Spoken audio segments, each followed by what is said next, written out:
when you're making a documentary about something that is sort of inherently interesting but may not be as well known to a wide audience, how much did you think that you would have to give people a primer on just sort of the basics of this sort of climbing? Like it's not something that everybody sort of has this firsthand knowledge of. So how do you sort of balance that between making this film for enthusiasts versus people who know nothing about it at all?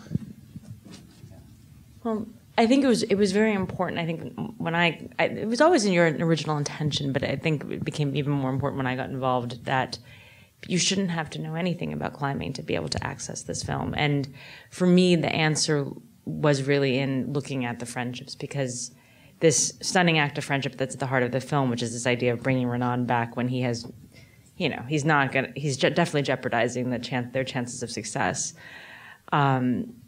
Was more important to them to honor the friendship than necessarily summiting.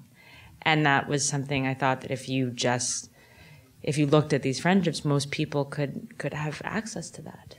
And, it was hard, it's tempting, because the gear is so cool. It's these guys with their tools, like you want to get into the ice screws and how they make it all work. And we tried to show as much as we could. And also, contextualizing the climb and the difficulty was one of the big questions. And I think Jon Krakauer was very helpful with that.